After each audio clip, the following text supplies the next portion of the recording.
दोस्तों, आज मैं लाया हूँ आप लोगों के लिए अलंकार की पूरी मास्टर क्लास लेकर के आया हूँ। आज मैं आप लोगों को अलंकार से संबंधित जितने भी प्रश्न हम लोगों के जितने भी अलंकार हम लोगों के एग्ज़ाम में पूछे जाते हैं, वो मैं एसएससी का कोई भी एग्ज़ाम की बात कर लूँ, जिन भी एसएससी के एग्ज़ाम में आपका हिंदी आती है और अलंकार पूछा जाता है, मैं उनकी बात कर रहा हूँ। अगर अलंकार से संबंधित कोई भी प्रश्न आएगा, कोई भी एनी एनी क्वेश्चन आएगा, कोई भी प्रश्न आएगा, मैं आपको 100% गारंटी देता हूँ कि आप इस वीडियो को देखने के बाद हल कर पाएंगे। दूसरी चीज़ मैं आपको ये बता दूँ कि ये एसएससी के अलावा यूपी पुलिस के लिए भी, यूपी पुलिस में भी, क्योंकि हम लोगों की हिंदी आती है तो उसके लिए भी मैं बात कर रहा हूँ। जितने भी मतलब एग्ज़ाम होते हैं जिनमें हिंदी आती है, ये उनके लिए क्लास वो बहुत ज़्यादा इम्पॉर्टेंट है। अलंकार जितने भी एग्ज़ाम में पूछा जाता है। अब मैं आपको शुरू करता हूँ। मैं आपको यहाँ पे क्या बताऊँगा, मैं आपको ट्रिक भी बताता जाऊँगा कि कैसे आप पहचानेंगे। आप इस वीडियो को एक बार देखेंगे तो आपको दोबारा वीडियो देखने की ज़रूरत नहीं पड़ेगी। आप एक ही बार में समझ जाएंगे। मैं इतनी आसान ट्रिक भी लेकर के आया हूँ कि आप प्रतियोगी परीक्षाओं के लिए पूरी ध्यान में रख कर के मैंने ये पूरी क्लास रखी है। हम बिल्कुल बेसिक से शुरू कर रहे हैं कि अलंकार क्या है। मैं आपको शुरुआत से सिखा रहा हूँ। बिल्कुल बेसिक से चलेंगे हम लोग, बिल्कुल धीरे धीरे सीखते हुए चलेंगे और मैं आपको पूरा बताऊंगा कि कैसे कैसे प्रश्न पूछे जाते हैं। अलंकार क्या होता है? अलंकार जो होता है, जैसे कि अलंकार क्या है, जैसे कि हम लोग सज धज के जाते हैं, हम लोग कभी तैयार होके जा रहे हैं, शादी बारात में जाते हैं या कहीं जाते हैं तो हम लोग बढ़िया बढ़िया कपड़े पहन के जाते हैं और बढ़िया मांग आंग काढ़ के जाते हैं। इसी प्रकार हम लोगों का क्या होता है, शब्द होता है, हम लोगों की एक भाषा होती है, पूरी एक कविता होती है या काव्य होता है। उसमें क्या होता है, एक कविता जो होती है, उस कविता में आप क्या करेंगे, कविता की शोभा आप कैसे बढ़ाएंगे? कविता की शोभा तभी बढ़ पाएगी जब आप अलंकारों का उपयोग करेंगे। तो जहाँ पे भी आपको लगे कि ऐसी चीज़, हाँ इसमें अगर ऐसी चीज़ ना की जाती कविता में तो इस कविता को मैं पढ़ने में मज़ा ना आता, तो वहीं पे अलंकार का उपयोग हो रहा है, ये आप समझ जाइए। जहाँ पे भी आपको लगे कि हाँ यार ऐसा लिखा, वाह क्या लिखा, पढ़ने में मज़ा आ गया, तो वहीं पर अलंकार होता है। ठीक है। मैं आपको बता दूं, परीक्षाओं में सीधे तौर पर आपकी परिभाषाएं पूछ ली जाती हैं। मैंने यहाँ पे लिख भी दिया है कि आपको याद रहे। ये आपको पीडीएफ में डिस्क्रिप्शन में दे दूंगा ताकि आपको याद भी रहे। जब आपको मान लीजिए रिवीजन करना पड़े तो आपको ये चीज़ हम लोगों की काम देगी। ठीक है। तो परिभाषाएं पूछ दी जाती है, सीधा पूछ दिया जाता है कि अगर इस अलंकार में ऐसा ऐसा होता है तो इस अलंकार को क्या कहते हैं, ऐसा परिभाषा के रूप में दे देगा, तब आपको ऐसा हल करना पड़ेगा। दूसरी चीज़ मैं आपको बताता हूँ। दूसरी चीज़ क्या है कि पंक्ति दे देगा। पंक्ति का मतलब उदाहरण दे देगा कि ऐसा ऐसा है, मतलब कोई कविता दे देगा, उस कविता में पूछेगा कौन सा अलंकार है। तो यही दो चीज़ें, या तो परिभाषा देगा या तो पंक्ति देगा, बस दो चीज़ें ही हैं। अब मैं आपको बता दूँ, अलंकार जो होते हैं, अलंकार हम लोगों के जो अलंकार हैं, वो अलंकार मुख्यतः दो प्रकार के होते हैं, एक शब्दालंकार, एक अर्थालंकार। साधारणतः अगर देखा जाए तो दो प्रकार के, नहीं तो तीसरा एक उभयालंकार भी होता है। मैंने यहाँ पर शामिल नहीं किया है क्योंकि इससे प्रश्न ज़्यादा पूछे नहीं जाते उभयालंकार से। ठीक है। मतलब ना के बराबर प्रश्न पूछे जाते हैं, ये आप मान के चलो। ज़्यादातर प्रश्न जो हैं, 99% प्रश्न जो हैं वो शब्दालंकार और अर्थालंकार से पूछे जाते हैं। अब यहाँ पर देखो, मैं बता दूँ, शब्दालंकार के यहाँ पे मैंने 3 लिए हैं, शब्दालंकार के 3 भेद लिए हैं। अब अर्थालंकार की बात करें तो अर्थालंकार के बहुत सारे भेद होते हैं, कई कई सारे भेद हैं, लेकिन मैंने यहाँ पे उनको शामिल नहीं किया, सारों को जो इम्पोर्टेंट हैं, जिनसे मैं कह दूँ कि अर्थालंकार से अगर आपके 100% प्रश्न आ रहे हैं तो 99.9% जो प्रश्न हैं वो केवल 5-6 अलंकार जो हैं उन्हीं से आते हैं, ये मैं आपको बता देता हूँ। ठीक है। तो इसलिए मैंने यहाँ पर वही 5-6 लिए हैं, वो मैं आपको बताऊँगा। ठीक है। दूसरी चीज़ मैं आपको क्या बताता हूँ, शब्दालंकार में आपको बता देता हूँ। शब्दालंकार के 3 भेद किस हिसाब से शब्दालंकार में रखा गया, देखो यहाँ पे लिखा है शब्द। शब्द पढ़ करके आपको जब मज़ा आ जाए कि शब्द, इसने शब्द लिखे, हमें अर्थ जानने की ज़रूरत ही नहीं पड़ रही कविता की, तब हम लोगों का वहाँ पर शब्दालंकार होता है। और दूसरा कौन सा अलंकार होता है? दूसरा अलंकार हम लोगों का अर्थालंकार। अर्थालंकार में अर्थ छिपा है, जब लोगों को उस अलंकार का थोड़ा बहुत अर्थ जानना पड़े कि हाँ भैया ये अर्थ है, तो अर्थ जान करके जब हमें पता चले तो उस समय हम लोगों का तब मज़ा आए हम लोगों को पढ़ने में, तो वहाँ पे हम लोगों का अर्थालंकार होता है। तो मैंने आपको बता दिया शब्दालंकार। शब्दालंकार हम लोगों का क्या होता है, अगर शब्द पढ़ के मज़ा आए। और अर्थालंकार क्या होता है, अर्थ पढ़ कर मज़ा आए, तो वहाँ पे अर्थालंकार होता है। तो मैं यहाँ पर इम्पॉर्टेंट शब्दालंकार की बात कर लेता हूँ। शब्दालंकार में तीन हम लोगों के अलंकार होते हैं। एक अनुप्रास अलंकार मैं आपको बताऊंगा, दूसरा यहाँ पर एक यमक अलंकार बताऊंगा, और तीसरा यहाँ पर आपको मैं श्लेष अलंकार बताऊंगा। तो तीन अलंकार यहाँ पर हम लोग देखेंगे। मैं आपको पूरा बहुत आसान तरीके से ट्रिक से समझाऊंगा।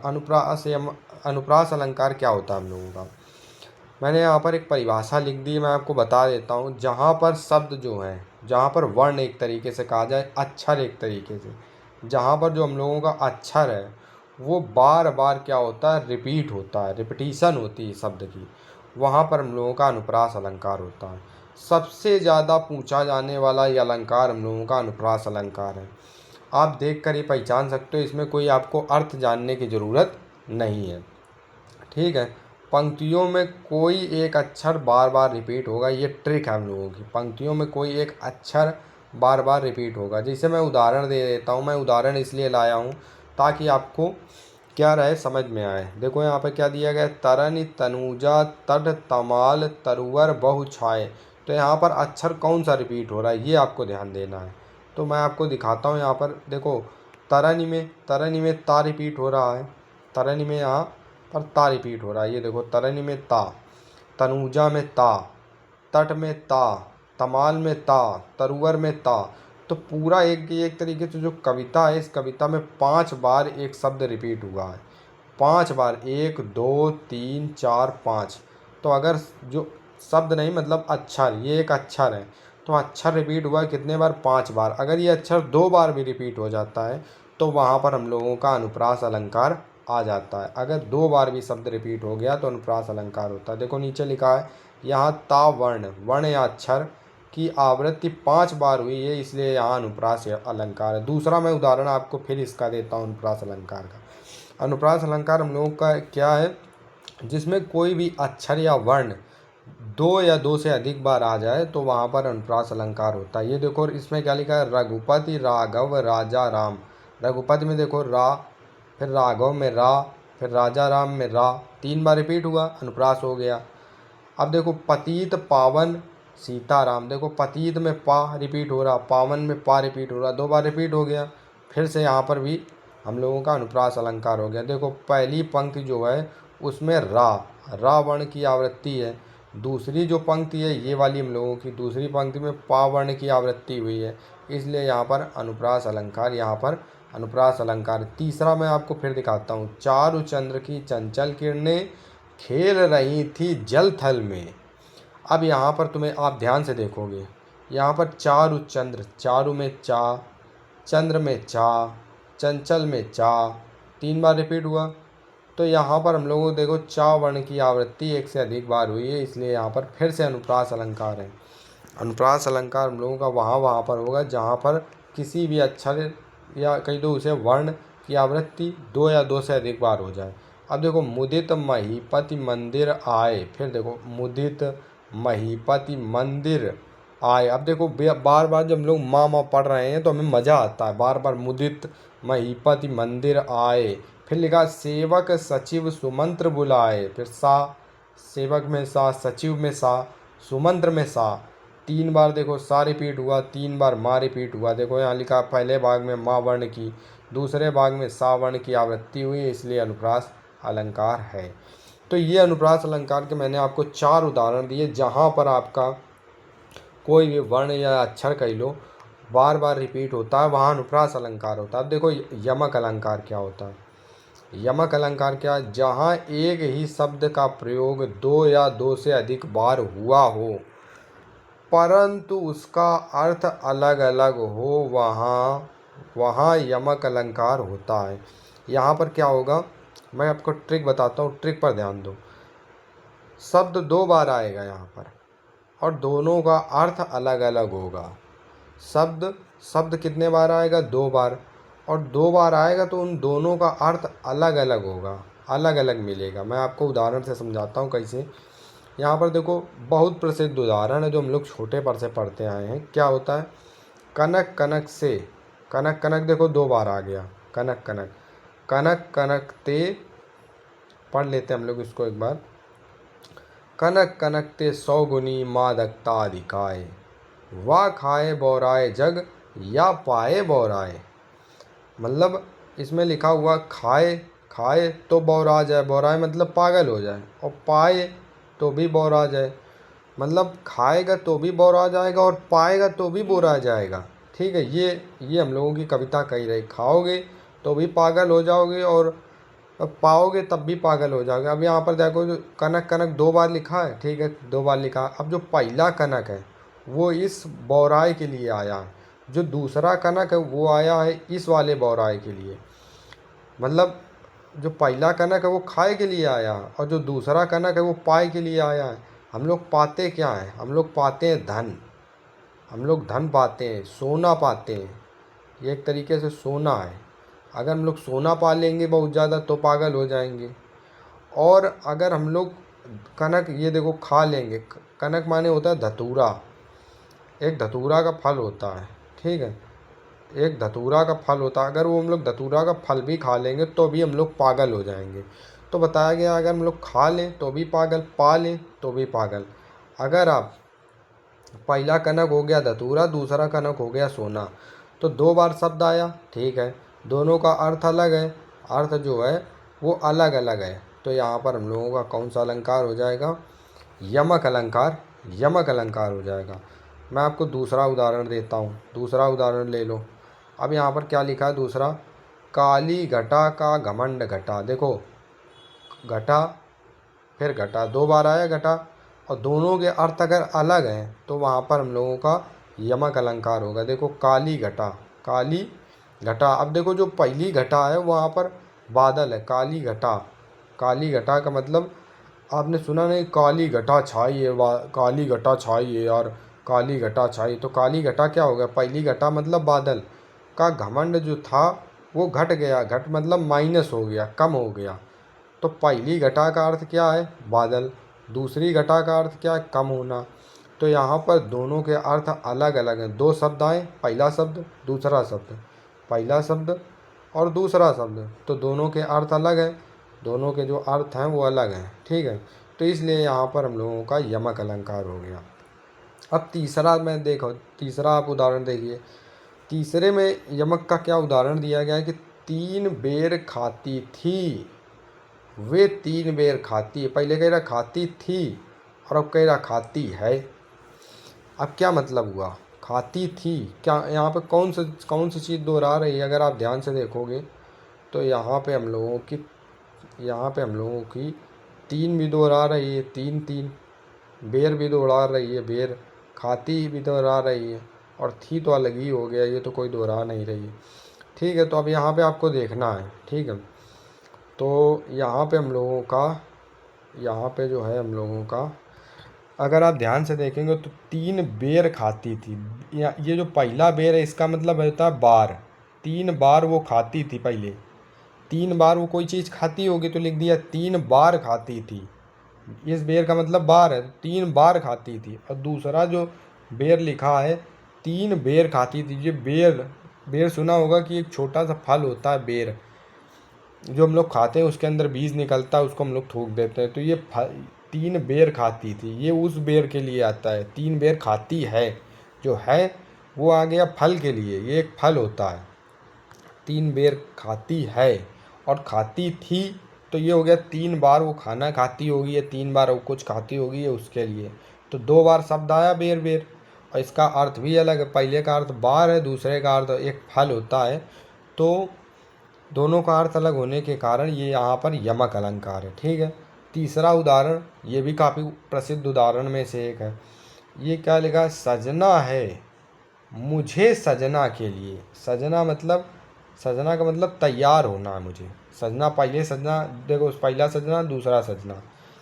अब यहाँ पर अगर आप ध्यान से देखोगे तो सजना है, सजना यानी कि मुझे तैयार होना। पहले का आप खुद पढ़ोगे तो आपको पता चलेगा, सजना यानी कि तैयार होना है इसे, और सजना मतलब पति, पति या प्रीतम, प्रीतम के लिए इन्हें तैयार होना है। तो जब इन्हें प्रीतम के लिए भैया तैयार होना है तो तैयार हो। तो पहले पहले तैयार हो, और किसके लिए तैयार हो, प्रीतम या पति के लिए। तो यहाँ पर देखो सजना जो है वो दो बार आया, पहला सजना दूसरा सजना। और पहला सजना क्या कह रहा, सजना है मुझे सजना के लिए, सजना के लिए मुझे सजना है। तो यहाँ पर पहला तैयार होना हो गया, तैयार होना है, और दूसरा है जिसके लिए तैयार हो रहे हैं वो हो गया। तो यहाँ पर दोनों के अर्थ अलग होने के कारण यहाँ पर भी हम लोगों का यमक अलंकार है। तो आपको समझ में आ गया होगा। अनुप्रास अलंकार हम लोगों का कहाँ होगा, वहाँ पर जहाँ कोई अक्षर या वर्ण जो है बार बार रिपीट हो।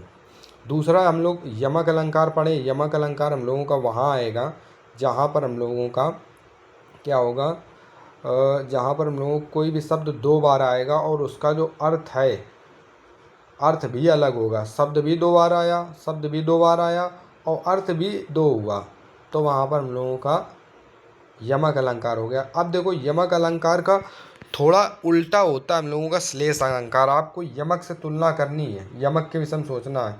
यमक में क्या कहा गया था, दो बार आएगा, अर्थ भी दो बार होगा, अर्थ भी उसके दो ही होंगे, दोनों के अर्थ अलग अलग होंगे। अब यहाँ पर क्या है, कोई शब्द एक बार आएगा, ठीक है, एक बार आएगा, लेकिन उसका जो अर्थ है वो एक से ज़्यादा होंगे, एक से ज़्यादा होंगे, दो भी हो सकते हैं, तीन भी हो सकते हैं, चार भी हो सकते हैं, लेकिन यहाँ पे शब्द जो है वो एक बार आएगा। ये आपको ध्यान रखना है कि कोई शब्द यहाँ पर, अब ध्यान से देखो मैं आपको दिखाता हूँ, कोई शब्द यहाँ एक बार आएगा, कोई शब्द यहाँ एक बार आएगा, लेकिन उस एक ही शब्द के कई अर्थ निकलेंगे, तो वहाँ हम लोगों का श्लेष अलंकार हो जाएगा। अब देखो यहाँ पे मैं आपको उदाहरण देता हूँ, उदाहरण से समझिए। उदाहरण है, रहीमन पानी राखिए, रहीमन पानी राखिए, बिन पानी सब सून, पानी गए न उबरे, मोती मानुष चून, मोती मानुष चून।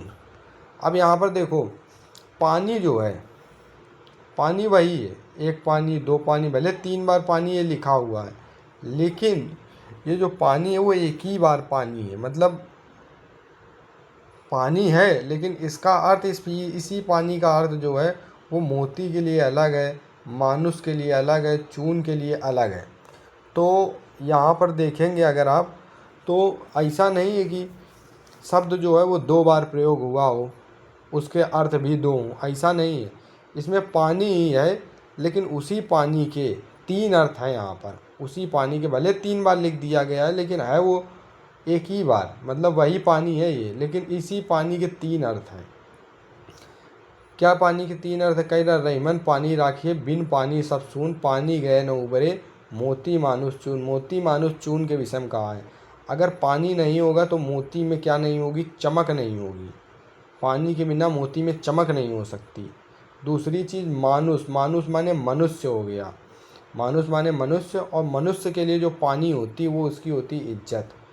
अगर इज्जत नहीं है अच्छी मनुष्य में, मनुष्य की इज्जत नहीं है, तो फिर मनुष्य का कुछ नहीं है, ये समझ लो। चून, चूना, चूना के लिए पानी मतलब जल, जल, जल मतलब अगर जल नहीं है तो चूना फिर चूना नहीं है, ये समझ लो। बिना जल के चूना कुछ नहीं है, और बिना इज्जत के आदमी कुछ नहीं है, और बिना चमक के मोती कुछ नहीं। इसलिए ये एक ही पानी के यहाँ पर तीन अर्थ निकल रहे हैं। तो यहाँ पर हम लोगों का श्लेष अलंकार होता है। दूसरा मैं आपको उदाहरण देता हूँ, अगर एक उदाहरण से आपको नहीं समझ में आया तो दूसरा आप देखिए। सुबरन को खोजत फिरत, कवि व्यभिचारी चोर। अब यहाँ पर अगर देखोगे, सुबरन जो शब्द है एक बार आया है, सुबरन शब्द एक है, ठीक है, और इसके अर्थ कवि के लिए अलग हैं, इसका अर्थ व्यभिचारी के लिए अलग है, और इसका अर्थ चोर के लिए अलग है। अब देखो कवि क्या खोजता है, देखो क्या लिखा है, सुबरन को खोजत, खोजत कौन खोज रहा, कवि। कवि क्या खोजता है, कवि खोजता है बढ़िया एक सुंदर अक्षर मिल जाए, सुंदर शब्द मिल जाए। जो सुंदर शब्द हैं वो कवि खोजता है, सुंदर शब्द। अगर सुंदर शब्द मिल गए तो कवि बन गया बढ़िया। कभी हमेशा सुंदर शब्द खोजेगा। दूसरी चीज़, सुबरन को खोजत फिरत, कभी व्यभिचारी चोर। अब व्यभिचारी क्या सोचेगा, व्यभिचारी मतलब सुंदर रूप रंग ढूंढता है कि मतलब कौन बढ़िया दिख रहा है, कौन बढ़िया दिख रहा है, बस वो बढ़िया बढ़िया चेहरे वाला ढूंढता है, यानी कि वो सुंदरता देखता है, बढ़िया चेहरा, कि मतलब कौन अच्छा दिख रहा है, बस ये व्यभिचारी बस यही देखता रहता है। तीसरी चीज़, चोर। चोर क्या हमेशा देखता है, चोर हमेशा धन देखता है, सोना देखता है, कि मतलब कहाँ से मुझे रुपया मिल जाए, पैसा मिल जाए। तो चोर हमेशा धन की तलाश में रहता है। व्यभिचारी हमेशा रूप रंग की तलाश में रहता है कि कौन बढ़िया दिख रहा है, ये कितनी सुंदर है, ये कितनी सुंदर है, तो ये व्यभिचारी होता है। और कवि क्या होता है, कवि क्या ढूंढता है, कवि सुंदर शब्द ढूंढ रहा, वाह क्या ये कितना बढ़िया शब्द मिल गया। तो यहाँ पे अगर आप देखेंगे, ठीक है, यहाँ पे आपको शब्द क्या मिला कि सुबरन सुबरन कर रहे हैं, सुबरन को खोज खोज रहे हैं। अब कवि क्या, कवि के लिए सुबरन क्या है, कवि के लिए सुबरन है भैया शब्द, व्यभिचारी के लिए सुन मतलब कौन सुंदर दिख रहा है, और चोर के लिए भैया धन। तो इन तीनों के लिए एक ही शब्द सुबरन के तीन अर्थ निकले, इसीलिए यहाँ पर हम लोगों का कौन सा अलंकार हो गया, यहाँ पर श्लेष अलंकार हो गया। ठीक है, तीसरा उदाहरण मैं आपको दिखाता हूँ। मंगन को देखि पट देत बार बार है, मंगन को देखि पट देत बार बार है। अब यहाँ पर देखोगे अगर आप, यहाँ पर एक शब्द है पट, पट शब्द एक बार है, लेकिन इसका अर्थ जो है वो दो बार आ रहा है। कैसे, जो पट है, पट का पहला जो अर्थ है वो है बार बार, देत बार बार है। क्या कर रहे हैं, पट, पट का मतलब यहाँ पर हो गया एक तरीके से वस्त्र। पहले पट का अर्थ वस्त्र हो गया, मतलब वस्त्र। मंगन मंगन मंगन मंगन को देख करके पट जो है, पट माने यानी कि वस्त्र, वस्त्र मंगन माने मांगने वाला। अगर मांगने वाला कोई आ गया है, मांगने वाला, तो पट माने वस्त्र, मांगने वाले को देख करके बार बार उसको वस्त्र देते हैं। दूसरा पट का अर्थ क्या है, दूसरा पट का अर्थ, पट का मतलब एक बार पट आया, दूसरे पट का अर्थ क्या है, पट का मतलब दरवाज़ा। हो सकता है कि मांगने वाला आया हो और बार बार पट आप कर देते, पट का मतलब आप दरवाज़ा बंद कर लेते हैं, तो ये भी अर्थ इसका हो सकता है। मैं आपको फिर से बताता हूँ, ये जो उदाहरण है, मंगन, मंगन मतलब अगर आपके घर में कोई मांगने वाला आ गया तो आपने क्या किया, उसे पट दे दिया। पट में यानी कि वो बार बार आता है और आप उसे बार बार वस्त्र दे देते हो, पट माने वस्त्र दे देते हो। दूसरा क्या उदाहरण है, दूसरा ये है कि मांगने वाला आपके घर आता, पट माने हो गया दरवाज़ा, आप दरवाज़ा बार बार बंद कर लेते हो, ये भी हो सकता है। आप बार बार कपड़े दे भी देते हो या बार बार उसे दरवाज़ा बंद कर लेते हो। तो एक ही पट के दो अर्थ हो गए, एक दरवाज़ा और दूसरा वस्त्र। तो इस वजह से यहाँ पर हम लोगों का एक बार पट आने के कारण, उसके अर्थ दो बार होने के कारण यहाँ पर हम लोगों का श्लेष अलंकार है। ठीक है, और चौथा उदाहरण मैं आपको दिखा दूँ। जो रहीम गति दीप की, जो रहीम गति दीप की, कुल कपूत गति सोय, बारे उजार्यो करे, बढ़े अंधेरो होए। अब यहाँ पर अगर आप यहाँ पे एक चीज़ देखेंगे, यहाँ पे एक शब्द आया है बारे, यहाँ पर एक शब्द आया बारे, जो बारे है, बारे का अर्थ यहाँ पर देखो दो है, और यहाँ पर एक शब्द आया बढ़े, बढ़े के भी यहाँ पर दो अर्थ हैं। ठीक है, एक बारे का मतलब हो गया बचपन, एक हो गया बचपन, बारे का अर्थ बचपन में। ठीक है, बचपन में। और एक ही बारे का अर्थ, अगर देखो जब बारे का अर्थ बचपन में होगा तब बढ़े का अर्थ होगा बड़ा होने पर, बड़ा होने पर, बढ़े माने बड़ा होने पर। ठीक है, तो जो रहीम गति दीप की, कुल कपूत गति सोए, बारे उजार्यो करे, बढ़े अंधेरो होए। बचपन में उजार्यो करे और बड़ा होने पर अंधेरा करे। ये बताया है रहीम जी ने कि बचपन में उसने क्या किया, उजियारो करे और बड़ा होने पर अंधेरो करे। तो बारे का अर्थ बचपन में भी हो गया, बड़ा होने पर भी हो गया। दूसरा अर्थ क्या हो गया, दूसरा अर्थ हो गया इसका, बारे का अर्थ हो गया दूसरा जलाने पर। ठीक है, जलाने पर एक अर्थ हो गया जलाने पर, और दूसरा अर्थ तब जब पहला अर्थ बारे का अर्थ जलाने पर होगा, तब बढ़े का अर्थ होगा बुझ जाने पर। बढ़े का अर्थ बुझ जाने पर, बुझ जाने पर, तब बढ़े का अर्थ बुझ जाने पर है।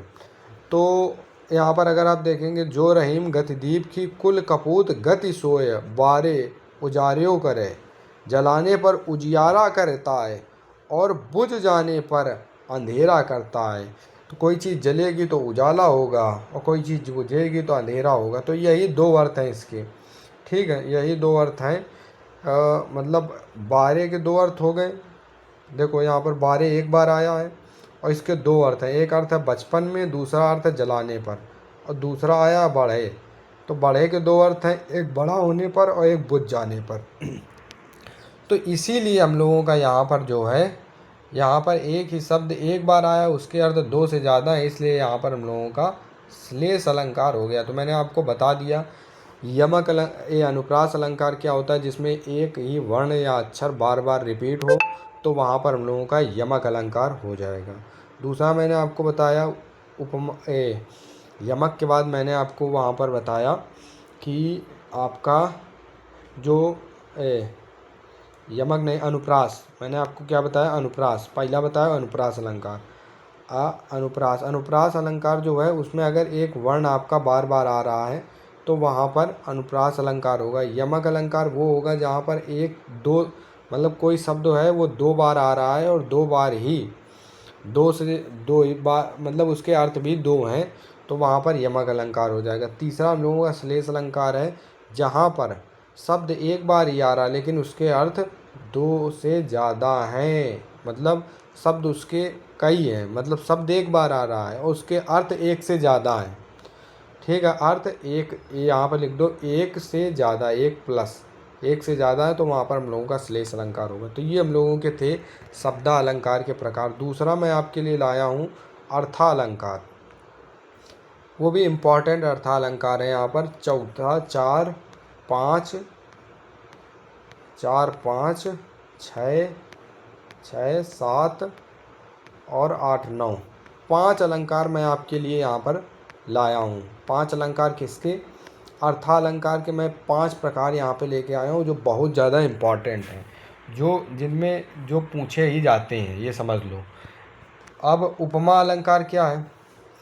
उपमा अलंकार हम लोगों की क्या होता है कि जहाँ पर क्या हो रहा है कि कोई भी एक व्यक्ति की तुलना दूसरे व्यक्ति से कर दी जाए। कोई भी एक व्यक्ति है, उसकी तुलना दूसरे व्यक्ति से, कोई भी एक वस्तु है जिसकी तुलना दूसरी वस्तु से की जाए, तो तुलना की जाए, तो वहाँ पर हम लोगों का उपमा अलंकार होता है। इसकी जो ट्रिक है वो ये है कि यहाँ पर इसमें इस प्रकार के जो प्रश्न हो, इस प्रकार के जो आपके उदाहरण होंगे, वहाँ पे आपको सा दिखेगा या सी दिखेगी या से दिखेगा या सम दिखेगा या सरिस दिखेगा या सदृश दिखेगा। आप इन छह शब्दों को याद रखना। ठीक है, अगर आप इन छह शब्दों को याद रखते हो, इन्हीं छह शब्दों को याद रखते हो, तो आपका उपमा अलंकार पकड़ जाएगा। उपमा अलंकार का जितना भी उदाहरण होता है उसमें ये छह शब्द जरूर आते हैं। अब नीचे चलते हैं, मैं आपको दिखाता हूँ। यहाँ पर क्या है कि यहाँ पर क्या है, मैं आपको पहले देखो पहला उदाहरण, पीपर पात सरिस मन डोला। मैं आपको ऊपर देखो, यहाँ पर सरिस दिख रहा है, सरिस। यहाँ पे देखो उदाहरण में सरिस आ गया, तो यहाँ पर कौन सा अलंकार हो गया, उपमा अलंकार। ठीक है, दूसरा क्या कह रहा, मुख बाल रवि सम लाल होकर ज्वाला बोधित हुआ। ज्वाला बोधित हुआ, मुख से तुलना, मुख की जो तुलना की गई है, यहाँ पर एक तरीके से तुलना की जाती है। मैं आपको यहाँ पे भी बता देता हूँ। पीपर पात सरिस मन डोला, पीपर पात सरिस मन डोला लिखा है। सरिस का मतलब होता है के समान। सरिस का मतलब यहाँ पर क्या है, के समान। किसके समान, मन जो है, मन के डोलने की तुलना पीपल के पत्ते से की गई है। पीपर पात, पीपर माने पीपल का, पात माने पत्ता, सरिस माने समान है, मन माने मन, और डोलने यानी कि पीपल का पत्ता मन के डोलने के समान है। तो यहाँ पर उपमा अलंकार हो गया। दूसरा उदाहरण क्या दिया गया है, मुख बाल रवि सम लाल होकर ज्वाला सा बोधित हुआ। मतलब यहाँ पर देखो सम आया है, सम। मैंने आपको ऊपर बताया था, ये देखो शब्द बताया था, ये देखो सम। अ, ये देखो सम लिखा है। सम का मतलब होता है, सम का मतलब होता है समान। और ये देखो सा शब्द भी आया आगे, सा। सा देखो, सा भी लिखा होगा।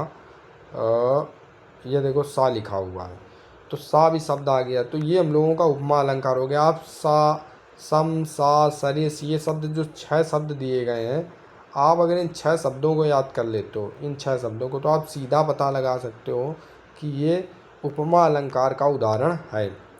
इसका अर्थ क्या है, इसमें किसकी किसकी तुलना की गई है? मुख की तुलना उगते हुए लाल सूर्य और ज्वाला से की गई है।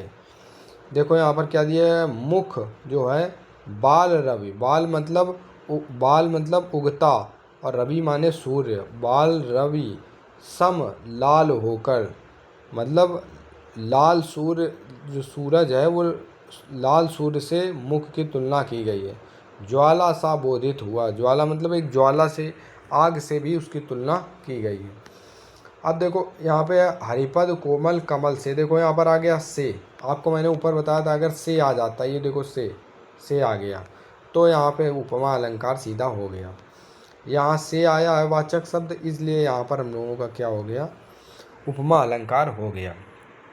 ये हम लोगों का उपमा अलंकार हो गया। अब देखो यहाँ पे क्या है,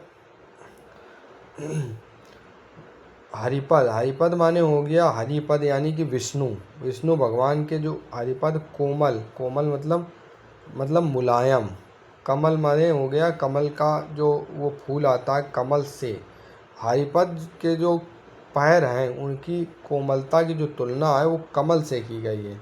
कमल जो हैं वो भगवान के चरणों से तुलना की गई है। कमल भगवान के चरणों की जो तुलना है, कोमलता की जो तुलना है, वो कमल के फूल से की गई है।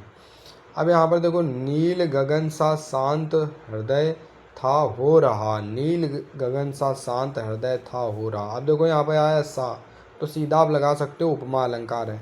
देखो सा क्या है हम लोगों का, ये आपको याद रखना है, ये एक वाचक शब्द है। कभी कभी पूछ देता है ना, वाचक शब्द। ठीक है, वाचक शब्द है 6। ठीक है, वाचक शब्द हो गया।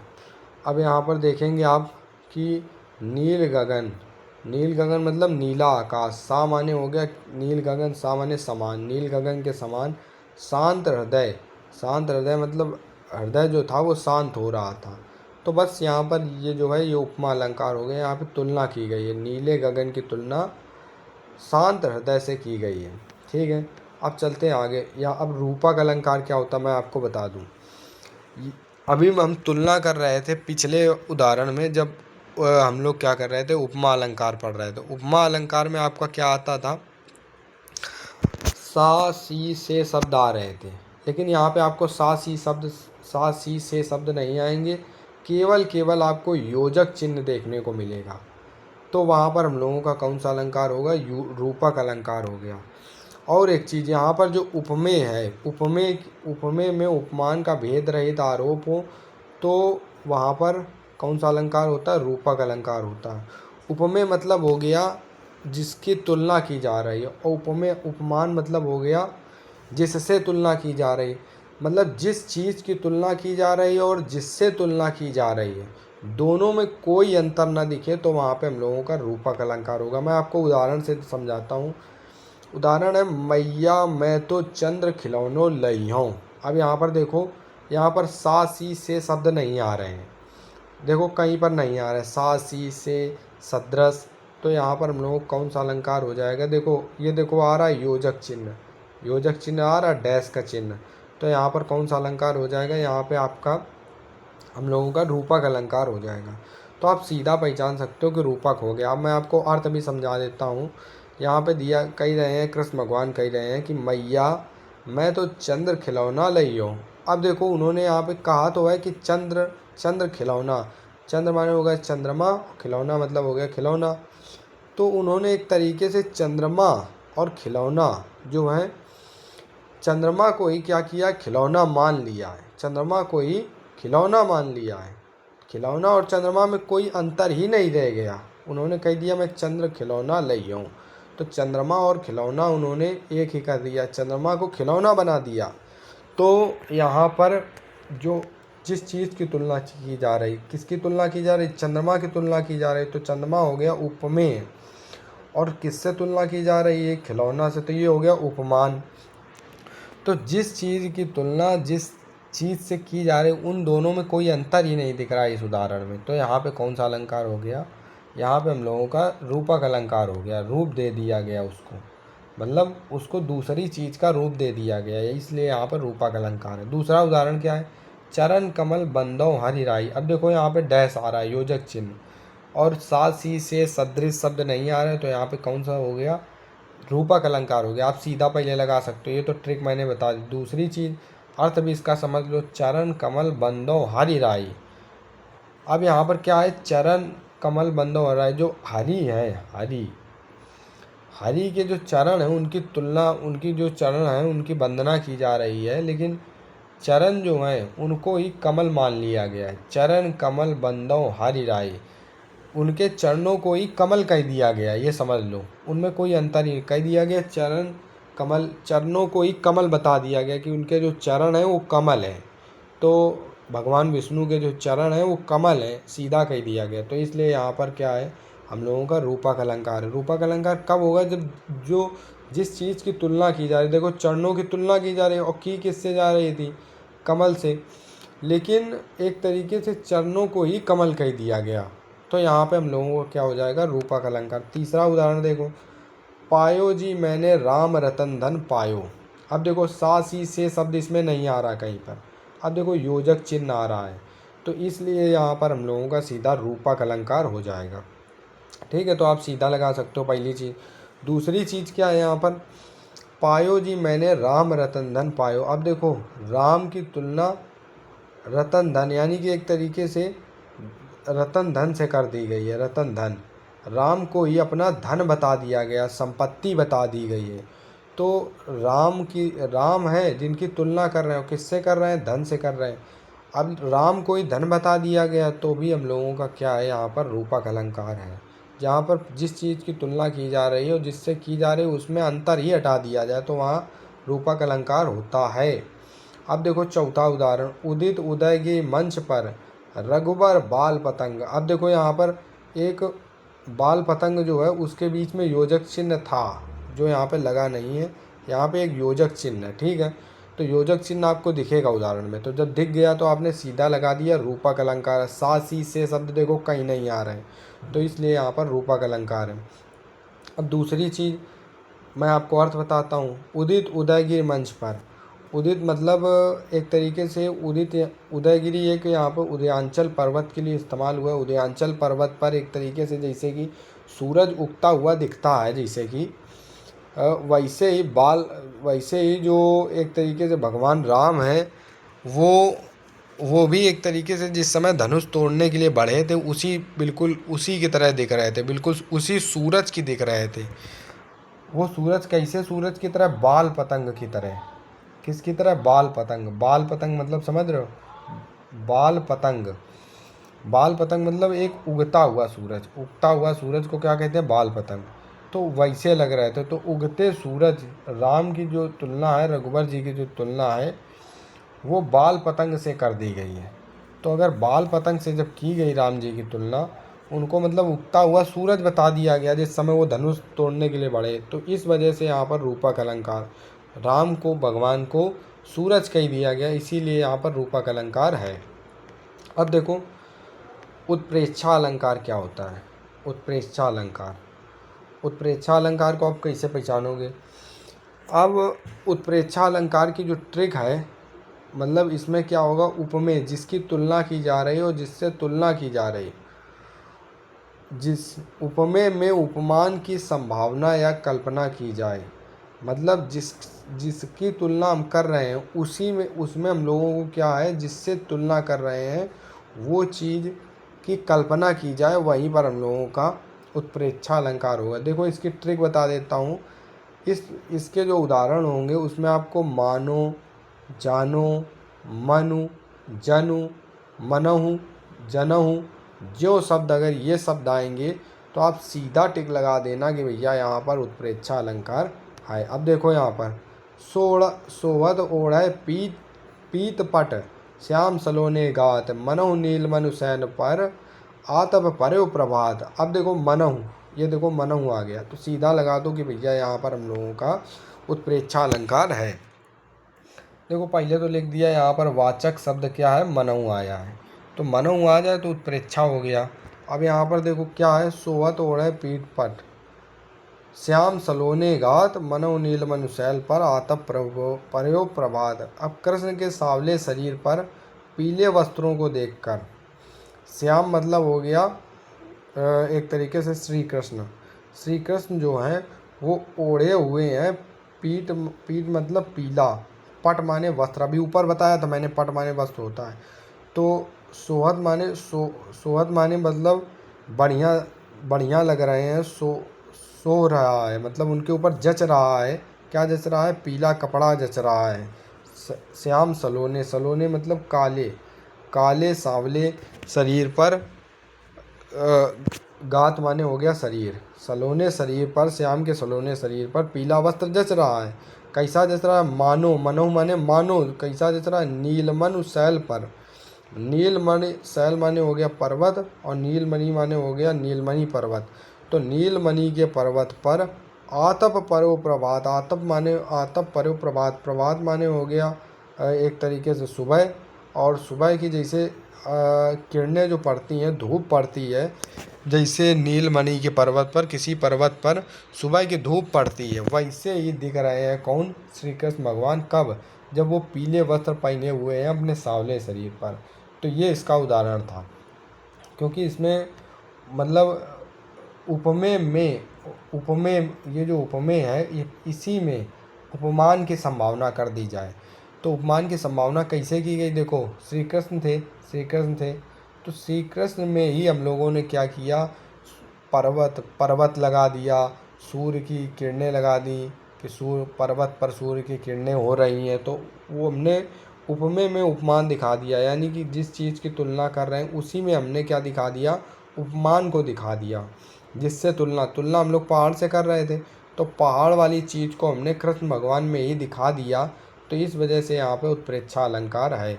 अर्थ से भी आप निकाल सकते हो, सीधा लगा सकते हो। उस काल मारे क्रोध के तन कांपने उसका लगा, मानो हवा के जोर से सोता हुआ सागर जगा। देखो मानो शब्द आया है, मानो शब्द आया तो सीधा आप कह सकते हो उत्प्रेक्षा अलंकार है। ठीक है, अब हुआ क्या था कि अर्जुन के क्रोध से कांपते शरीर में तूफानी सागर की कल्पना की गई है। उस काल मारे क्रोध के तन कांपने उसका लगा, उनका जो शरीर था वो कांपने लगा उस समय, क्रोध की वजह से। कैसे कांपने लगा, मानो मतलब मान लो जैसे कि हवा के जोर से सोता हुआ सागर जगह, मतलब तेज हवा के चलने से जैसे हम लोगों का जो सागर होता है, समुद्र होता है, वो उथल पुथल होने लगता, वैसे ही हम लोगों का यहाँ पे तुलना की गई है अर्जुन के शरीर से। अर्जुन के शरीर की तुलना उस कांपते हुए, हवा चलते समय जैसे सागर कांपता है, समुद्र कांपता है, वैसे कल्पना की गई है। तो इस वजह से भी आप कह सकते हो यहाँ उत्प्रेक्षा अलंकार। तीसरा मैं आपको बताता हूँ उदाहरण, सिर फट गया उसका वही, मानो अरुण रंग का घड़ा, मानो अरुण रंग का घड़ा। मानो अब देखो लिखा है यहाँ पर, अब मानो लिखा तो सीधा आप लगा दो उत्प्रेक्षा अलंकार, आपको आगे कुछ पढ़ने की ज़रूरत नहीं पेपर में, मानो शब्द आया है, ठीक है, उत्प्रेक्षा अलंकार है। अब यहाँ पर क्या है, खून से लथपथ फटे हुए सिर में लाल रंग के घड़े की संभावना की गई है। सिर फट गया उसका वहीं, मतलब सिर फट गया था। अब मान लो, कैसे मान लो, जैसे कि अरुण रंग का घड़ा, अरुण रंग का घड़ा मतलब एक अरुण माने हो गया लाल रंग, जैसे कि लाल रंग का घड़ा हो, ऐसे सिर फट गया, तो मतलब उसके फटे हुए सिर की जो कल्पना है वो एक तरीके से लाल घड़े से कर दी गई है। तो यहाँ पर उत्प्रेक्षा अलंकार है। अब देखो, ले चला साथ मैं तुझे कनक, क्यों ले चला साथ मैं तुझे कनक, ज्यों भिक्षुक लेकर स्वर्ण, ज्यों भिक्षुक लेकर स्वर्ण। अब देखो यहाँ ज्यों आया है, तो यहाँ पर सीधा आप लगा दो उत्प्रेक्षा अलंकार है, कुछ सोचने की ज़रूरत ही नहीं आगे। अब मैं आपको अर्थ भी बता देता हूँ इसका। धतूरा, धतूरे को ले जाते हुए कवि ऐसी कल्पना कर रहा है मानो कोई भिखारी सोना ले जा रहा हो। ठीक है। ले चला साथ में तुझे कनक, कनक माने अभी मैंने ऊपर बताया था तुम्हें, धतूरा भी होता है सोना भी होता है, लेकिन इस कनक का अर्थ यहाँ पे धतूरा ही है। तो ले चला साथ में तुझे कनक, ज्यों जैसे कि भिक्षुक लेकर स्वर्ण, जैसे कि भिखारी सोना लेकर चलता है वैसे ही मैं तुझे लेकर के चल रहा हूँ धतूरे को। तो ऐसी कल्पना की गई है, तो इसलिए यहाँ पर हम लोगों का उत्प्रेक्षा अलंकार है। ठीक है। क्योंकि स्वर्ण जो भिक्षुक वाले की तुलना की गई है वो एक तरीके से धतूरे वाले से की गई है।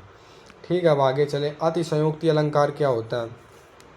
अतिशयोक्ति अलंकार हम लोगों का अति मतलब ज़्यादा और संयोक्ति माने बढ़ा चढ़ा कर कह दिया जाए।